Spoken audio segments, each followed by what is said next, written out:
ஆசீர்வதிக்கப்பட்ட நல்ல நாளுக்காக கர்த்தருக்கு நன்றி செலுத்துகிறேன். நாட்கள், வாரங்கள், மாதங்கள், வருஷங்கள் கடந்து சென்று கொண்டிருக்கிறது. மனுஷன் எவ்வளவுதான் முயற்சித்தாலும் நிமிடங்களையும் மணி நேரங்களையும் நாட்களையும் வாரங்களையும் மாதங்களையும் வருஷங்களையும் தடுத்து நிறுத்த முடியாது.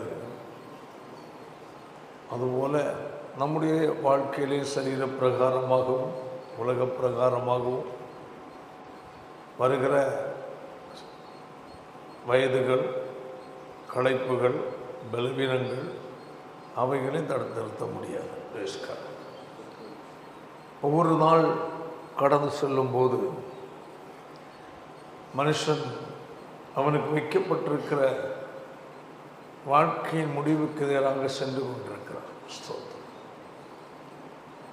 ஒவ்வொரு நாள் கடந்து செல்லும்போது ஆண்டவராகிய இயேசுவின் வருகைக்கு நேராக நெருங்கி கொண்டிருக்கிறான். ஒவ்வொரு நாள் சென்று கொண்டிருக்கும் போது இந்த உலகம் ஒரு நியாய தீர்ப்பை சந்திக்கப் போகிறது. அந்த நியாய தீர்ப்பு நாளை நெருங்கி கொண்டிருக்கிறார்.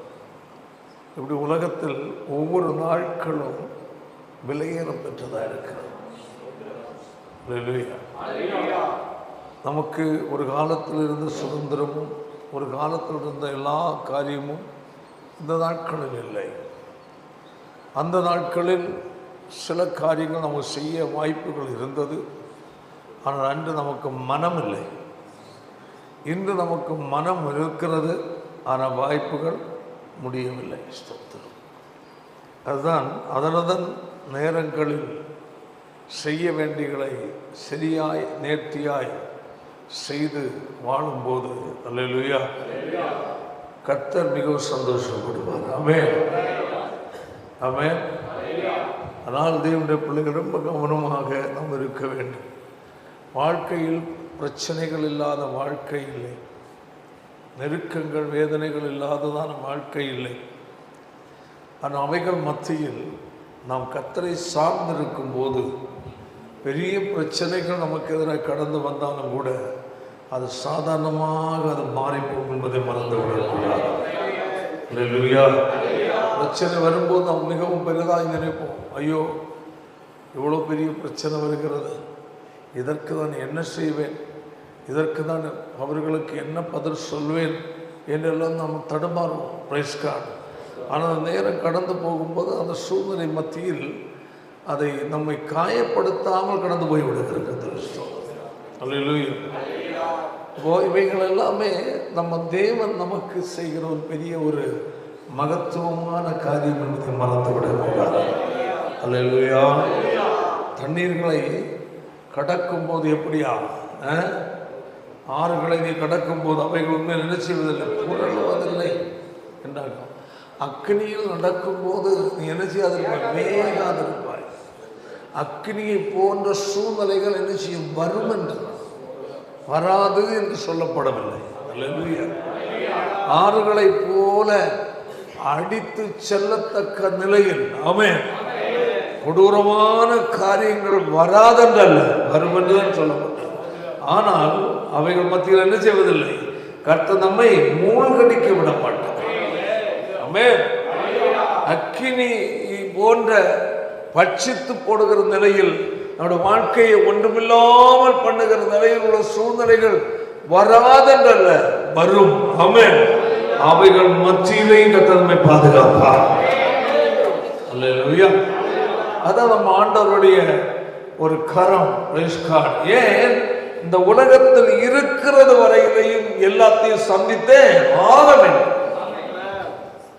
நாம் ஒரு பயணம் போகிறோம் என்றால், ஒரு சென்னை பட்டணத்துக்கு மேல போகிறோம் என்றால் எவ்வளவோ சூழ்நிலையை கடந்துதான் போக வேண்டும். எதிரில் அநேக வாகனங்கள் வரும், பல டிராபிக் ஜாம்கள் நடக்கும், பல சிக்னல்களை சந்திக்க வேண்டிய வரும், பல பாதிப்புகள் வரும். பல இடத்துல சில மணி நேரங்கள் அங்கேயே நிற்க வேண்டிய இருக்கும். குறிப்பிட்ட பல வருடங்களுக்கு முன்பதாக நான் குறிப்பிட்ட ஒரு இடத்துக்கு போய் கொண்டிருக்கும் போது பயங்கரமான ஒரு ஏதோ ஆக்சிடென்ட், போக முடியவில்லை. அங்கேயும் போக முடியாது, இங்கேயும் வர முடியாது, இடையில மாட்டி விட்டோம். சொன்னாங்க, சார் எப்படியா இருந்தாலும் ஒரு 3 மணி நேரம் ஆயிடும். வண்டி எதை பாட்டிட்டு கீழே நிற்கவா, பயங்கர வெயில், ஸ்தோத்திர சூடு. உள்ளே உட்காந்தான்னு வர வழி இல்லை. உட்காந்தா ஸ்டார்ட் பண்ண டீசலும் போவோம், எல்லாம் போவோம். ஆனால் அதில் இருந்து என்ன ஆயிடுச்சு, உள்ளால் உட்காந்து அப்படி தூங்கி போயிட்டோம். தூங்கிட்டோம். கடைசியில் பார்த்து ஹார்ன் அடித்து நம்மளை எழுப்ப வேண்டியிருந்தது. அப்போ சூழ்நிலைகள் பலது கடந்து வரும்போது அந்த இடத்தில் நம்ம ஐயோ முடியாது, நான் போகிறேன் சொல்லி வண்டி விட முடியுமா? முடியாது. இதுதான் சூழ்நிலைகள், கஷ்டங்கள். ஆனால் அந்த உலகத்தில் நாம் பயணம் செய்யும்போது எதையெல்லாம் நாம் கடந்து போகிறோமோ அதுபோல் நம்முடைய வாழ்க்கையிலையும், ஆவிக்குரிய வாழ்க்கையிலையும், உலக வாழ்க்கையிலையும் பல சூழ்நிலைகளை கடந்துதான் போயாக வேண்டும். எந்த சூழ்நிலையும் இல்லை, பிரச்சனையே இல்லை, நன்றாகவே நான் பிரச்சனை நிம்மதியாக இருக்கிறேன் என்று சொல்ல உலகத்தில் ஒரு மனிதனும் கிடையாது. அல்லேலூயா. அதே உடம்புல புரிந்து கொள்ளணும். நான் என் உள்ள கைகளில் மறைந்திருக்கிறேன் சொன்ன ஆண்டவர் நம்மை கைவிடாத தேவனாய் நம்மோடு கூட இருக்கிறார். ஏது சொல்லுகிறது? எரேமியா தீர்க்கதரிசியின் புத்தகம் 31வது அதிகாரம் அவருடைய 14ஆம் வசனத்தை வாசிக்கும் போது வாசிப்போமாக.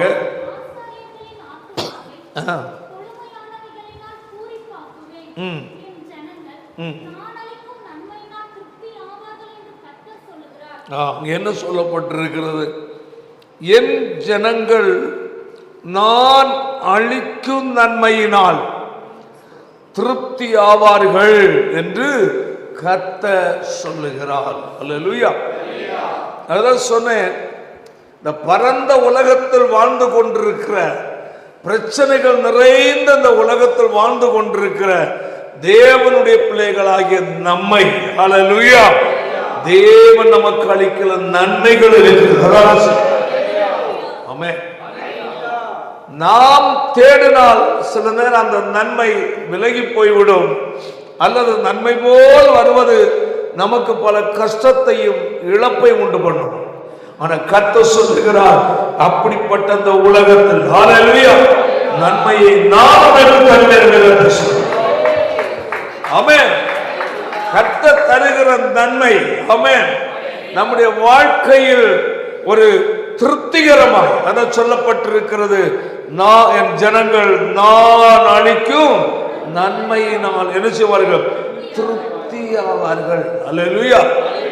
ஒரு திருப்தி கொஞ்சமா இருந்தாலும், அல்லேலூயா, ஒரு திருப்தியான ஒரு வாழ்க்கை நடத்துகிறவர் நம்முடைய தேவன். ஆமென். பாருங்க, கோடிகள் இருந்தாலும் ஒரு திருப்திகரமான வாழ்க்கை இல்லை. சொத்துக்கள் இருக்கும். எனக்கு அநேகரை தெரியும், சோதரம் கிடைக்கிறதெல்லாம் வாங்குவாங்க. காரணம், ஒரு மண்ணு ஆசை இருக்கிறது, ஒரு தேவை. ஆனா ஒரு அளவோட போதும். இல்லையா? தேவையில்லாம அதை கவனிக்க முடியாது, கவனிக்க நேரம் கிடையாது. எங்க கிடக்கிறது, எங்கேயும் வாங்கி போட்ட எந்த இடமா இருக்கணும், அவன் பக்கத்தில் உள்ளவங்க சொந்தமாக்கிருப்பான். சோதரம் இப்படி வாங்குறவங்க உண்டு. நல்ல. ஆனால் அந்த ஒரு நாமவே ஒரு அளவுக்கு மிஞ்சி ஓடுவது ஸ்தோத்திரம்.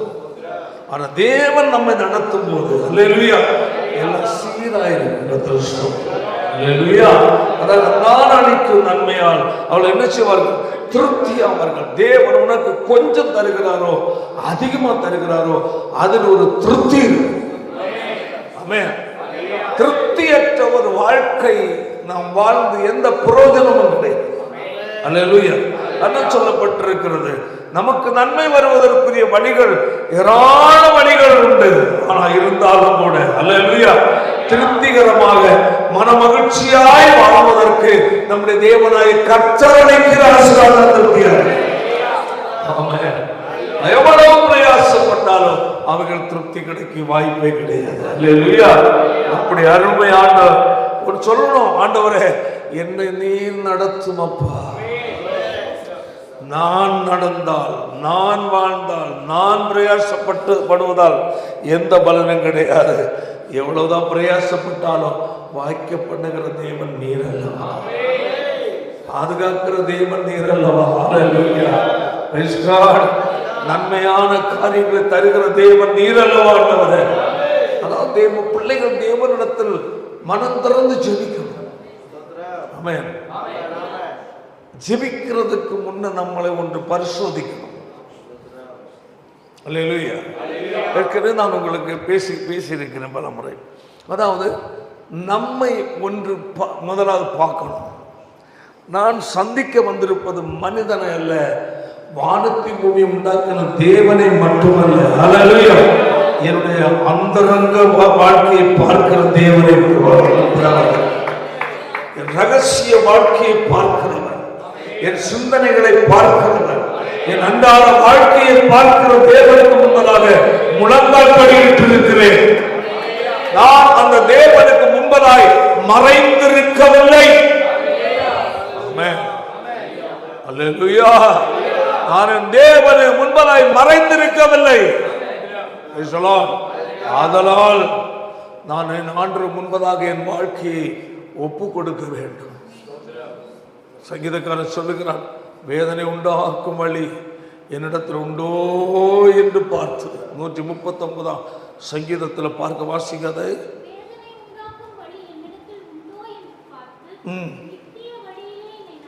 பாருங்க, வேதனை உண்டாக்கும் வழி என்னிடத்தில் உண்டோ என்று பார்த்து நித்திய வழியில் என்ன நடத்தும். அல்லேலூயா. ஆண்டவரே, நான் வாழ்ந்த வாழ்க்கையில் பல வாழ்க்கை வழிகள் நீர் வேதனைப்படுகிறது. என் பேச்சு, செயல், நடக்கை அநேகம் உம்மை வேதனைப்படுத்தினதப்பா. அதை ஒன்று தயவாக எனக்கு ஒரு பார்த்து உணர்த்தி தாரும். அதை விட்டு நான் விலக விரும்புகிறேன் என்பது அர்த்தம். அல்லேலூயா. தேவ பிள்ளைகள் தேவனிடத்தில் விண்ணப்பத்திற்காக நம்முடைய தனிப்பட்ட வகை ஜெபிப்பதற்கு முழங்கால் படியிடும் போது முதலாவது நம்மை நாம் தற்பரிசோதனை செய்யணும். நம்ம பல ஜெபங்கள் வீண் ஜெபம் போல் போக காரணம் இருக்கிற நிலையில் ஆண்டவரே அந்த பிரச்சனை இருக்கப்போ நம்ம பொதுவாக என்னன்னா நம்ம மனுஷன் சொல்கிறது போல என்ன செய்யறதுன்னு தெரியல, இந்த கஷ்டம், அந்த பிரச்சனை இருக்குது, அந்த போராட்டம் என்ன செய்யணும்னு தெரியலன்னு நம்ம பேசுறது போல தேவனிடத்தை நம்ம ஜெபிப்போம். அது தவறு. அல்லேலூயா. நம் ஜெபத்தை கேட்பதற்கு கர்த்தர் கேட்பார்.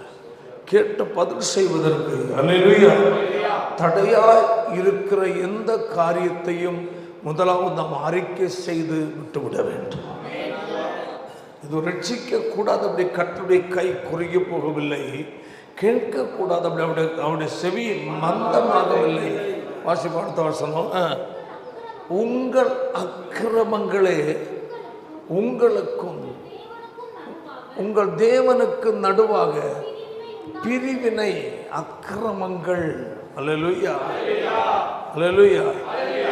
கிரமம் தவறுவது அக்கிரமமாய் மாறுகிறது. தேவன் வைத்திருக்கிற ஒரு ஒழுங்கு. ஆமென். தேவன் நமக்கென்று ஒப்புவித்த ஒரு வாழ்க்கை முறை. அல்லேலூயா. நாம் பின்பற்ற வேண்டிய ஒரு ஒழுங்கு முறையை விடுவதே என்னது அக்கிரமமாய் மாறிவிடுகிறது. அல்லேலூயா. இப்போ தேவன் நமக்கு ஒரு அது அது நம்ம பார்வைக்கு சில நேரம் பாவமாய் தெரியாது. இதுல என்ன போயிருக்கு என்று நம்ம நினைக்கிற மாதிரி இருக்கும். அல்லேலூயா. தேவன் உன்னை குறித்து ஒரு ஒழுங்கு வைத்திருக்கிறார். தேவனுக்கு ஒரு திட்டம் உண்டு. ஆமென். உனக்கென்று ஒரு கோடை வைத்திருக்கும் போது அதை தாண்டுவதுதான் அக்கிரமமாய் மாறுகிறது. உங்கள் அக்கிரமங்களே உனக்கு விதித்த கோடை தாண்டும் போது உன் ஜெபத்திற்கு என்ன இல்லை, தடைய வந்திருக்கிறது. உன் ஜெபத்திற்கு பதில் வராதபடி தடுக்கிறது. தேவனுக்கு உனக்கு உரியதான உறவில் விரிசல் வந்து விடுகிறது. அல்லேலூயா.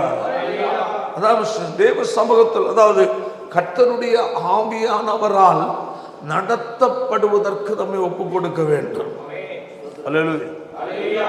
நான் உனக்கு போதித்து நீ நடக்க வேண்டிய வழியை உனக்கு காட்டுவேன். உன்மேல் என் கண்ணை வைத்து உனக்கு ஆலோசனை சொல்வேன். அப்போ வசனம் சாதாதான் நம்ம இருக்கு.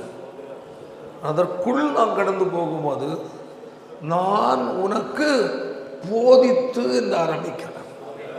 அப்போ கர்த்தர் போதிக்கிறதை நாம் புரிந்து கொள்ளும் ஒரு மனநிலை இருக்கணும்.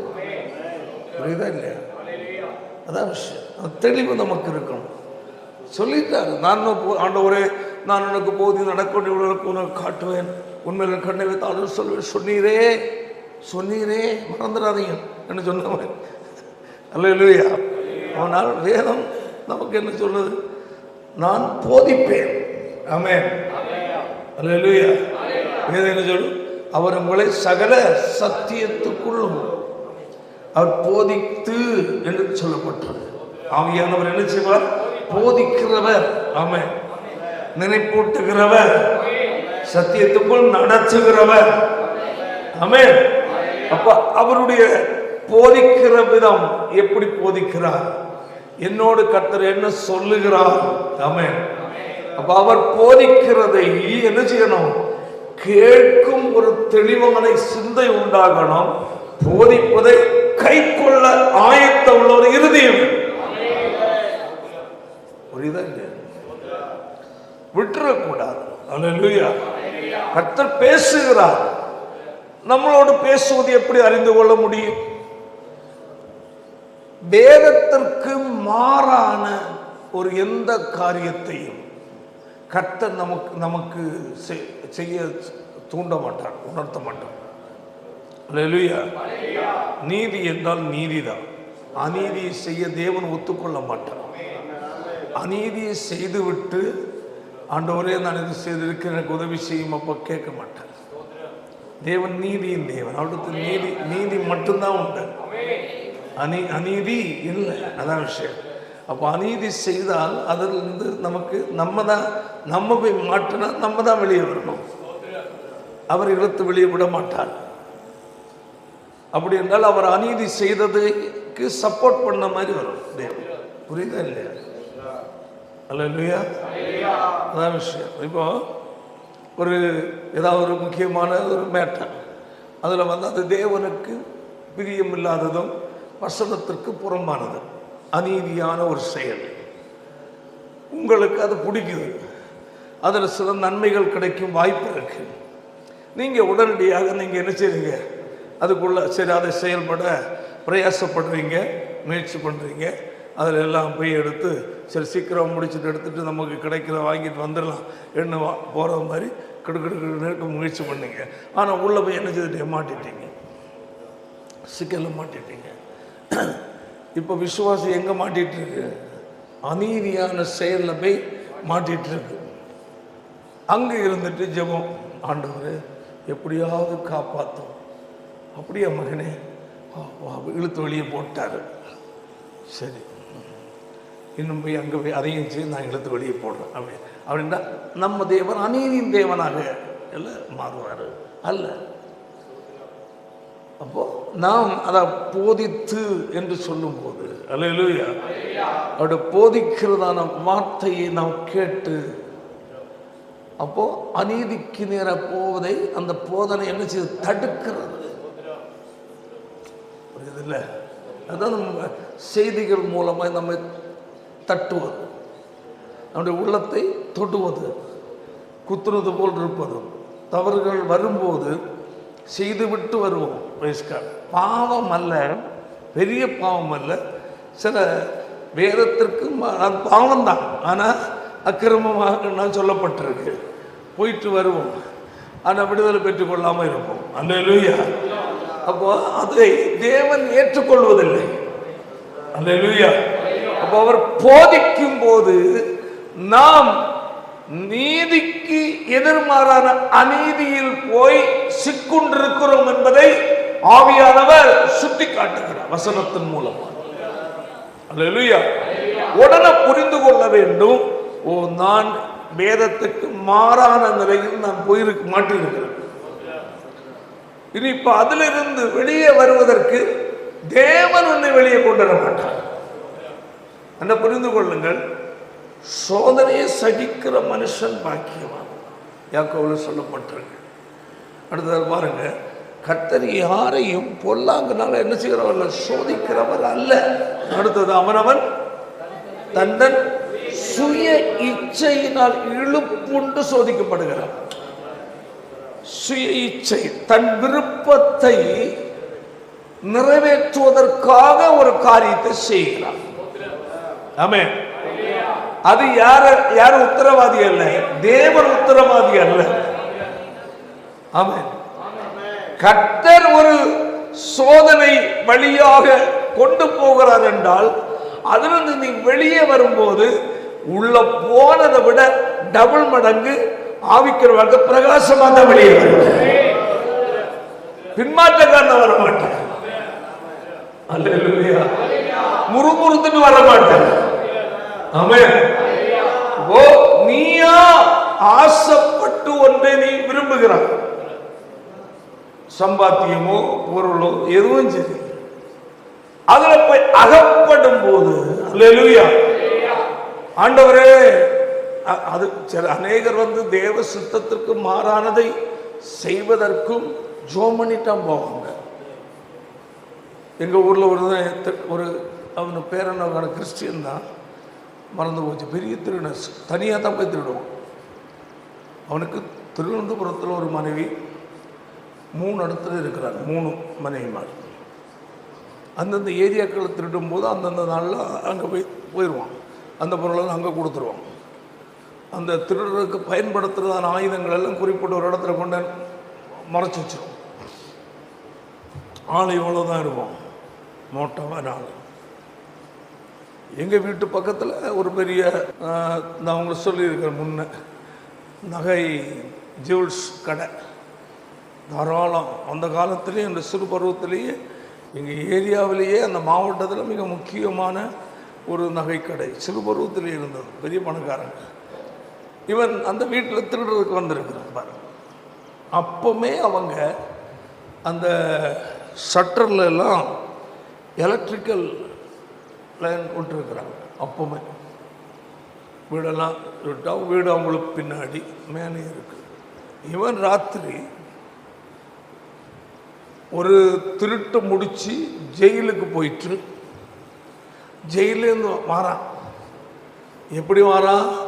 ஜெயில் கைதிகளுக்கு இந்த இது உணவு கொண்டு போனது, அதாவது அரிசி கோதுமை எல்லாம் கொண்டு போன லாரி உள்ளே போயிட்டு இந்த கைதிகளை வச்சு தான் இந்த அதெல்லாம் இறக்குவாங்களாம். இறக்குற நேரத்தில் அவங்க அடியில், லாரிக்கு அடியில் போய் பதுங்கிக்கிட்டான், பிடிச்சிக்கிட்டு உட்காந்துக்கிட்டான். எப்படி இருக்கும், அவ்வளோ திறமைசாலியாக இருப்பான். காலை ஒரு இடத்துல உள்ள நுழைச்சி வச்சுட்டு பிடிச்சிட்டு படுத்து, அப்படியே படுத்தது மாதிரியே இருந்துக்கிட்டான். ஜெயிலை விட்டு லாரி போயிடுச்சு. ஒரு மேடில் அவன் சொல்கிறான், எப்படி நீ இறங்குறேன்னு சொல்லட்டா, ஒரு மேடில் கியர் மாத்திரம் பாருங்க, கையும் எடுத்து காலை எடுத்துட்டு கையை விட்டுட்டேன், பொத்துணுக்கள் விழுந்துட்டேன். லாரி போயிடுச்சு, எந்திரிச்சு வந்துட்டேன். வந்த வேகத்தில் திருட போகிறான். திருட டெக்னிக்கா, நீ அதை செய்து காட்டு, நீ எப்படி திருடுன்னு சர்வ சாதாரணமாக அதை உடைக்கிறான். உடைச்சி ஒரு விரலையே சட்டை தூக்கி விடணும். ஃபஸ்ட்டில் கம்பத்தில் யாரு லைனை கட் பண்ணுறான். லைனை கட் பண்ணி என்ன பண்ணுறான், சட்டை அப்படியே தூக்கி விட்டான், விட்டு திருடி இருக்கிறான். அப்போது அவன் அந்த திறமையை பாருங்க. அதான் விஷயம். ஏன்னு சொல்கிறேன்னா, அவன் திருடுறதுக்குன்னே பிளான் பண்ணி கிறிஸ்டியன், இத்தனைக்கு பேர் ஏதோ ஒரு பேர் கிறிஸ்டியன் திருடன். அவன் சொல்கிறான், நான் திருடுறதுக்கு வரும்போது நாங்கள் எங்கள் வீட்டு பக்கத்தில் மாதா கோயில் இருக்கு, சர்ச்சு, அங்கே போய் முட்டி போட்டு ஜோம் பண்ணிட்டு தான் திருட வருவேன். திருடிட்டு வந்துட்டு உண்டியலில் கொண்டு அதில் ஒரு பங்கு சாமிக்கு போட்டுருவேன். எவ்வளோ இதாக கிறிஸ்தவன் இன்னைக்கு, அல்லேலூயா. அப்போது தேவன் அப்படிப்பட்ட அநீதிக்கு என்ன இல்லை. அப்போ திருடுறதுக்கு போகும்போதே ஜோம் பண்ணிட்டு போகிறான். அவனுக்கு அதில் நம்பிக்கை பாருங்க. ஆனால் அதுக்கு தேவன் கூட்டு நிற்பார், நிற்க மாட்டார். ஆனால் சில இடத்துல இப்படி கிடைக்கிறது இல்லை. அவன் ஒன்று தேவனை காப்பாற்றினார் இல்லை, அவன் திறமை, அதான் விஷயம். அல்லேலூயா. ஏன் சொல்கிறேன், அதே போல் சின்னதோ பெரிதோ வேதத்துக்கு புறம்பான காரியங்கள் நாம் ஈடுபடும் போது ஆமென், அங்கு தேவனுடைய உதவி நமக்கு இருக்காது. ஆனா நாம் திறமையில் ஒருவேளை தப்புவிக்கலாம், இல்லைன்னா மாட்டலாம். நம்ம தான் வெளியே வரணும். அத சோதனை, அதாவது அவனவன் தன் சுய இச்சையினால் இழுப்புண்டு என்ன செய்யப்படுகிறான், சோதிக்கப்படுகிறான். அல்லேலூயா. ஆனா தேவனுடைய பிள்ளைகளை நம்முடைய வாழ்க்கையில தேவன் என்னோடு என்ன போதிக்கிறார், எனக்கு என்ன சொல்லுகிறார், அவர் என்னோடு பேசுவது என்ன, நான் செய்ய போகிற தேவனுக்கு சித்தமா, அல்லேலூயா, இல்ல வேதத்துக்கு புறம்பானது, வேதத்துக்கு புறம்பானதில் தேவன் இல்லை, அல்லேலூயா, வேதத்துக்கு உட்பட்டதில் தேவன் இருக்கிறார். அந்த தெளிவு நமக்கு இருக்கும். கர்த்தர் ஸ்தோத்திரம். எதை செய்தாலும் ஒரு தேவனுடைய பிள்ளை தேவ சமூகத்தில் முழங்கால் படியிட்டு ஜெபிக்கணும். அல்லேலூயா. அது வேத வசனத்துக்கு மாறானதா இருந்தால் நாம் அதிலிருந்து விலகி போகிறது நமக்கு ஆசீர்வாதம்.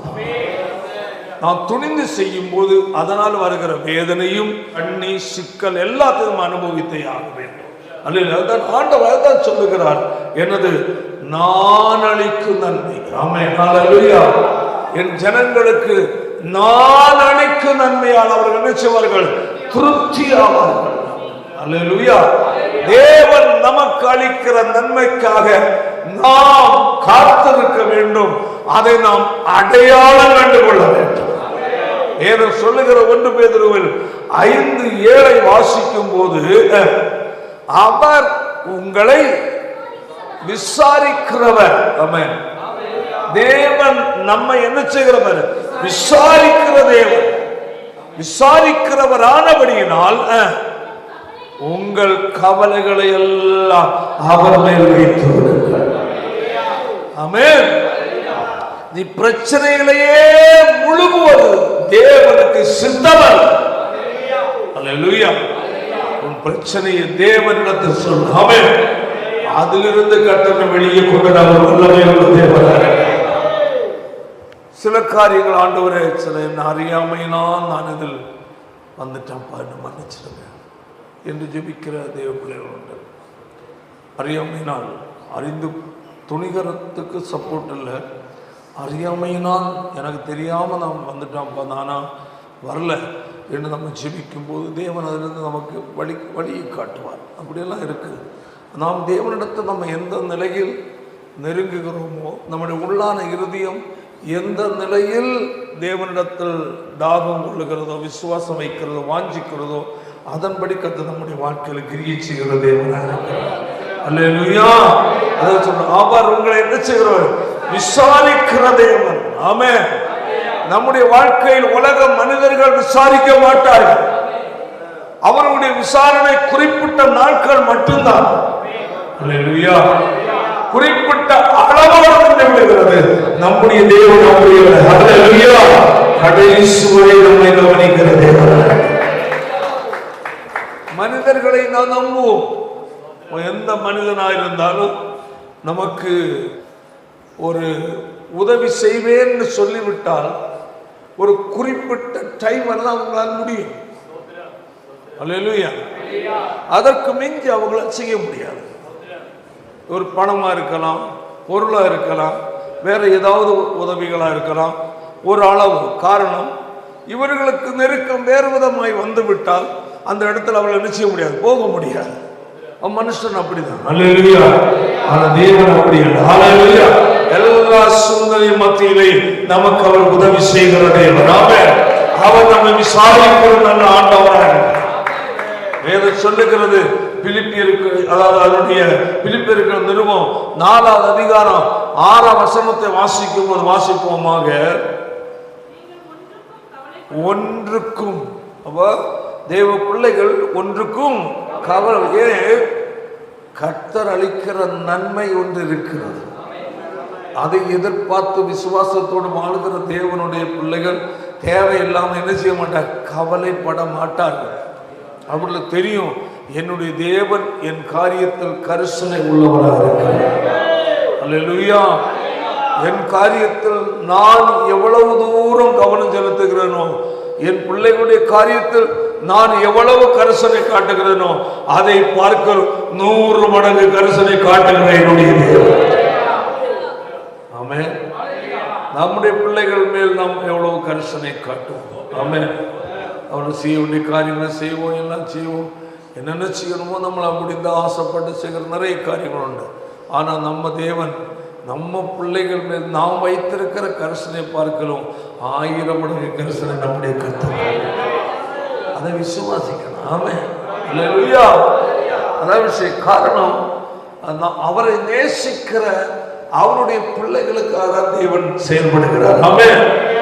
Price the Lord. நீங்கள் ஒன்றுக்கு என்ன செய்யாமல் கவலைப்படாமல் எல்லாவற்றையும் குறித்து விண்ணப்பங்களை ஸ்தோத்திரத்தோடு கூடிய ஜெபத்தினாலும் வேண்டுதனாலும் தேவனுக்கு தெரியும்.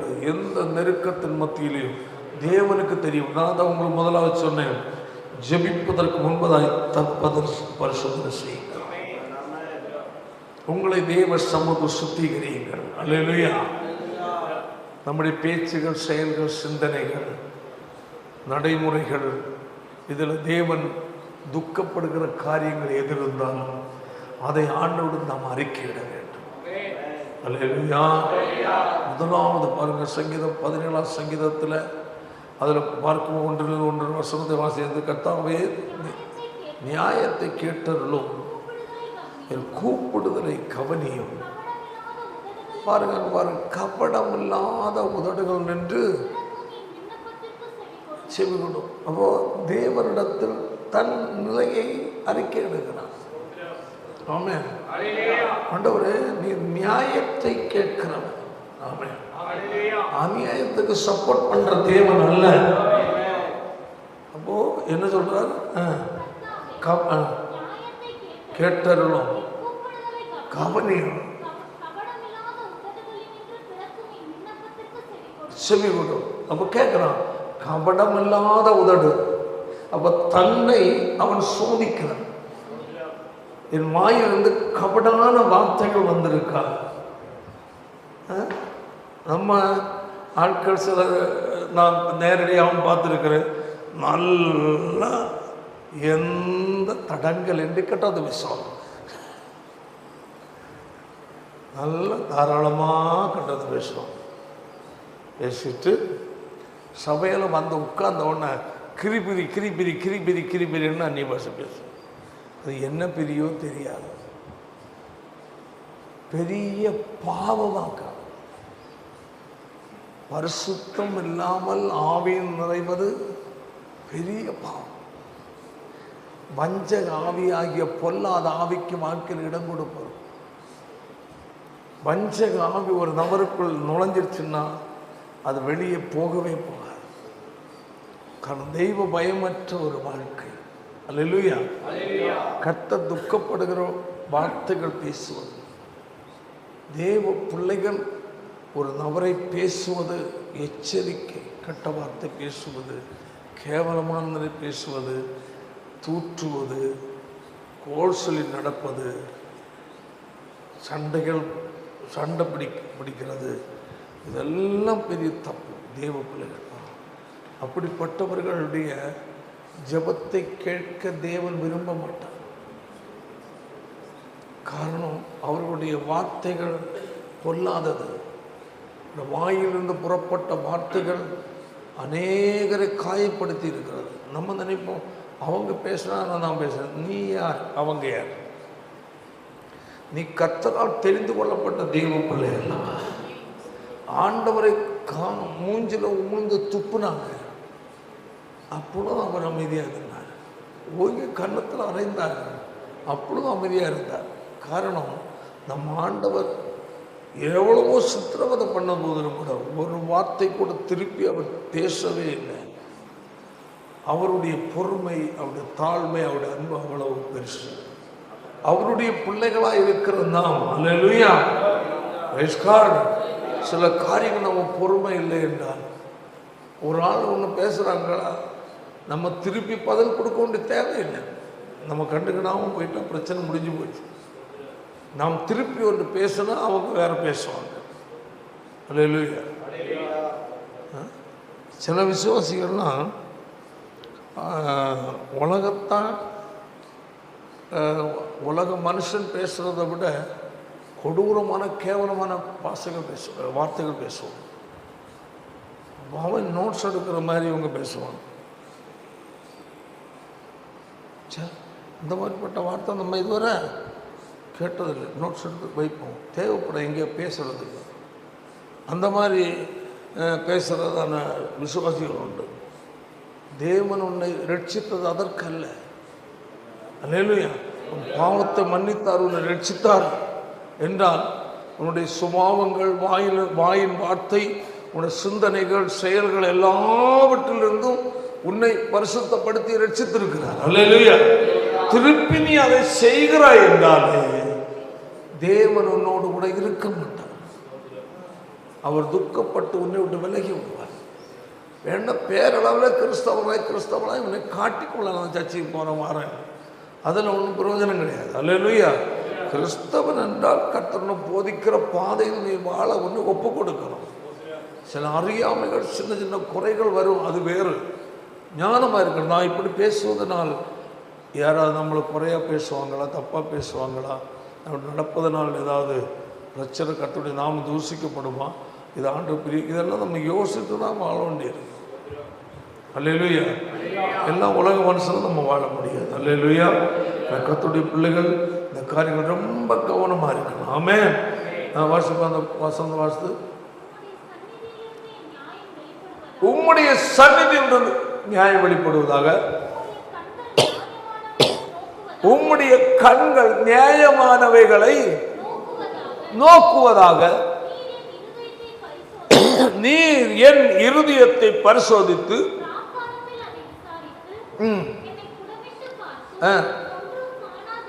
பார்த்தீங்களா, தான் தேவ சமூகத்தில் தன்னை ஆயத்தப்படி நின்று கொண்டிருக்கிறார். அல்லேலூயா. எவ்வளவு தேவன் எதிர்பார்க்கிற நிலையில் தன்னை ஆயத்தப்படுத்தி கொண்டிருக்கிறார். அல்லேலூயா. அப்போ அந்த இறுதியும் நமக்கு வேணும். தேவன் என்னிடத்தில் என்ன எதிர்பார்க்கிறார், என்ன வாழ்க்கை வசனம் தான் நமக்கு ஆதாரம். அல்லேலூயா. அதன்படி நம்ம மாற்றிக்கொள்ள வேண்டும். வேதம் சொல்லுகிறது, அப்படி இருக்கும்போது தேவனுடைய நன்மை நம்முடைய வாழ்க்கையில் கடந்து வரும். வேதம் சொல்லுகிற நன்மையான எந்த ஈவும் பூரணமான எந்த வரமும் பரத்திலிருந்து உண்டாகின்னு சொல்லப்பட்டிருக்கு. ஆமென்.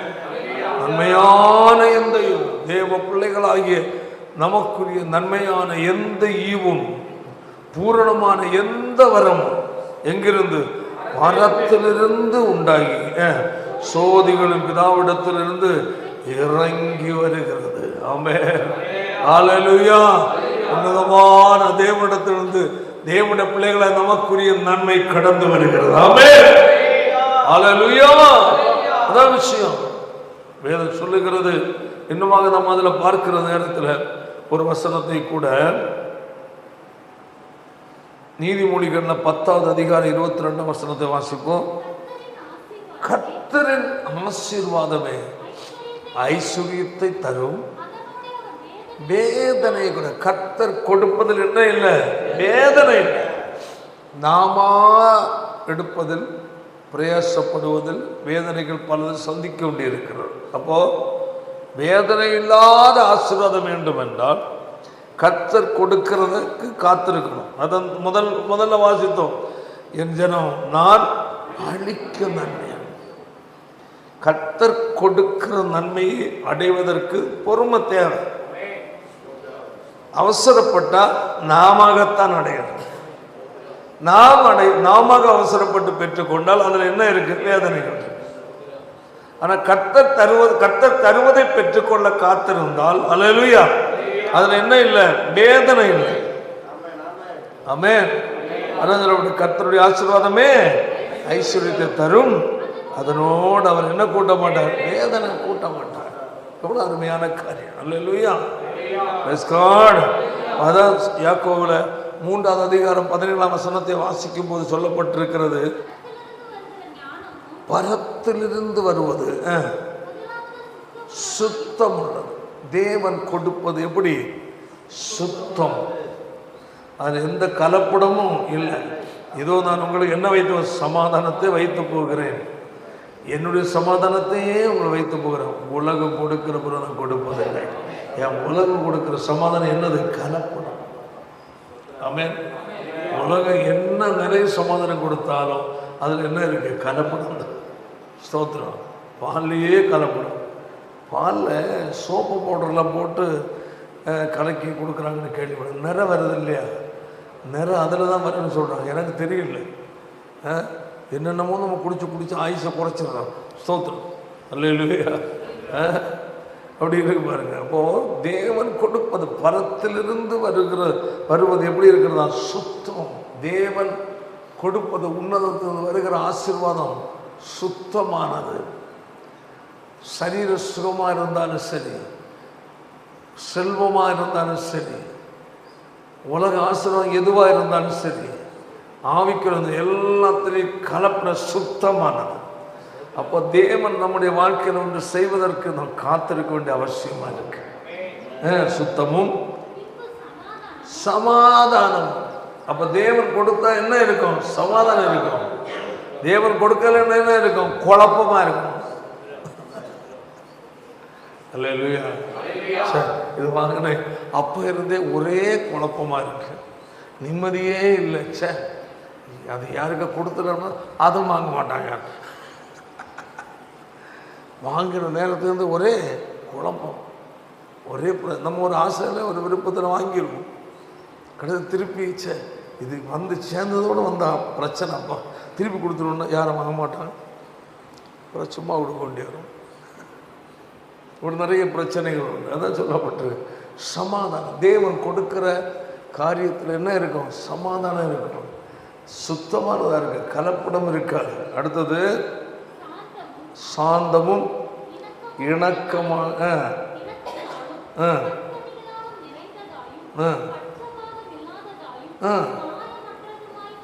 இருக்கிறது. நிறைய காரியங்கள் இருக்கிறது. Praise God. அப்போ இவ்வளவு காரியங்கள் அதற்குள்ள அடங்கி இருக்கிறது. பரத்திலிருந்து வருவதில் இவ்வளோ ஆசீர்வாதங்கள் இருக்கிறது. அல்லேலூயா. அப்போ ஏனென்றால் வானத்தையும் பூமியை உண்டாக்கின கர்த்தரிடத்திலிருந்து வருகிற ஆசீர்வாதம். அதனால் தேவனுடைய பிள்ளைகள் நம்முடைய வாழ்க்கையில் தேவன் நமக்கு அளிக்கும் நன்மையை அடைய ஆயத்தப்படுவோம். ஆண்டவருடைய ஜெபம், ஆண்டவரே இதுவரையிலேயும் நானாக சில நன்மைகளுக்காக பிரயாசப்பட்டேன் அப்பா.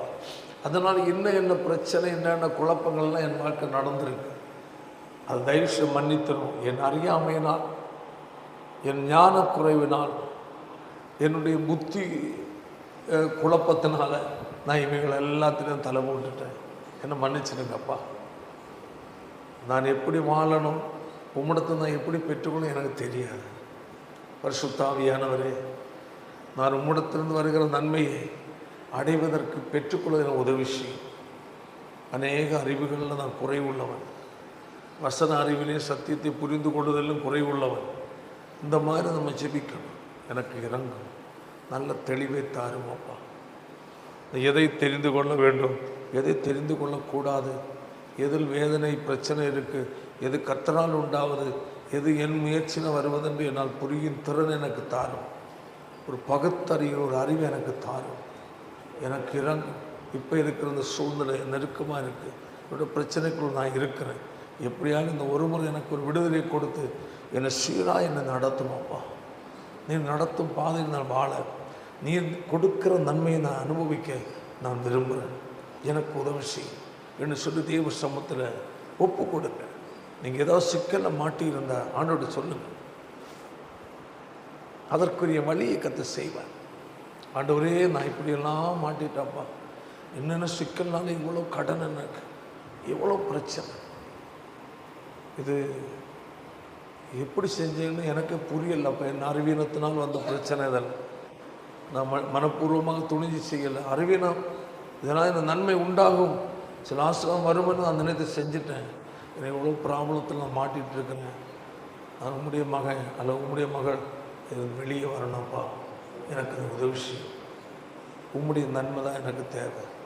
இருந்து எனக்கு விடுதலை கொடுத்து சீராய் உம்மால் உண்டாகிற நன்மைகளை அனுபவித்து சீராய் செம்மையாய் நாம் வாழ எனக்கு கிருபை தாருவோம், எனக்கு உதவி செய்யுங்க என்ன கர்த்தர் சொன்னது கேட்கணும். சும்மா சாதா ஜபிக்கிறதல்ல, காட்டு ஜபம் மாதிரி ஜபிக்கிறதல்ல. அந்த ஆண்டவரே உமக்கு ஸ்தோத்திரம் அப்பா, அப்படி ஆண்டவர் இப்படி அதை செய்யுமான இப்படி அதுக்கு அதெல்லாம் தேவையில்லாத ஜபங்கள். அது தன்னை உணர்ந்து தேவ சமூக தற்பரிசோதனை செய்து ஆண்டவரோட உள்ளத்திலிருந்து இருதயத்தை ஊற்றி ஜபிக்கணும். நம்முடைய நிலையை ஆண்டவர் சொல்லணும். மொத்தமாக ஜெபிக்கிற ஜெபம் அல்ல, வேதனை அவர்கிட்ட சொல்லணும். அந்நாள் போய் ஆலயத்தில் ஜெபம் பண்ணான், இருதயத்தை ஊற்றி ஜெபம் பண்ணான்.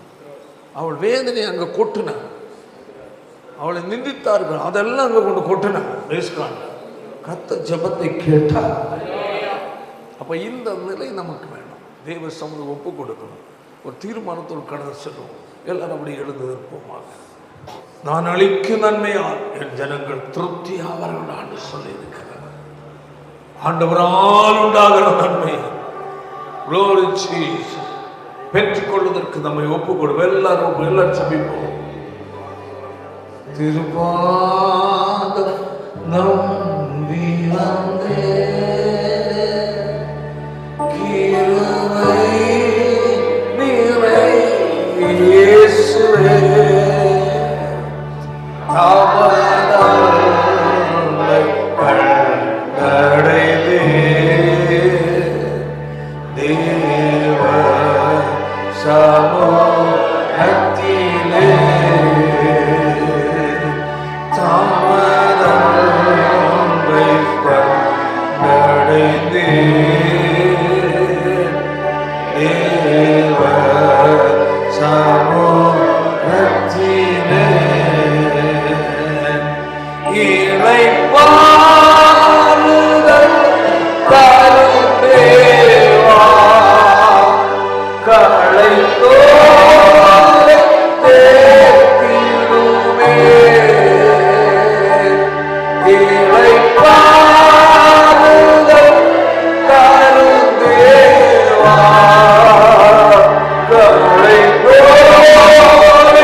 Yeah.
நல்ல பிதாவே, நல்ல வேலைக்காக உமக்கு ஸ்தோத்திரம். மட்டுமாய் நண்பர்க்காய் இரக்கத்திற்காக உமக்கு ஸ்தோத்திரம். தொடக்கம் வருஷ தொடக்கம் முதலை மட்டும் கத்தர்கள் நடந்து வந்தீர். என் ஜனங்கள் நான் அளிக்கும் நன்மையினால் திருப்தியாவார்கள் என்று கத்த சொல்லி இருக்கிறேன். கத்தரால் உண்டாகிற நன்மைக்காக காத்திருந்து அதை அனுபவிக்க அந்த கிருபை தருவீரான். அன்பு ஆண்டவரே, கர்த்தருடைய ஆசீர்வாதமே ஐஸ்வர்யத்தை தரும். அதனோடு அவர் வேதனையை கூட்டார் சொல்லப்பட்டிருக்கிறது. பரத்திலிருந்து வருவது சுத்தமானது, சமாதானம் கொடுப்பதப்பா. தேவனால் உண்டாகிற நன்மைகளை ஆசீர்வாதங்களை பெற்று சமாதானமாக இந்த பூமியில் நாங்கள் ஜீவிக்க கிருபை தருவீராக. உலகம் கேட்டுக்குள் கிடக்கிறது. உலகம் எங்களுக்கு சமாதானம் தருவதில்லை அம்மா. மத்தியில் கர்த்தரை நாங்கள் சார்ந்து ஜீவிக்க கர்த்தர் உதவி செய்யும். அந்த ஒவ்வொரு மக்களுக்கு ஆசீர்வாதம் தரும். இயேசுவின் மூலம் ஜெபிக்கிறோம் பிதாவே.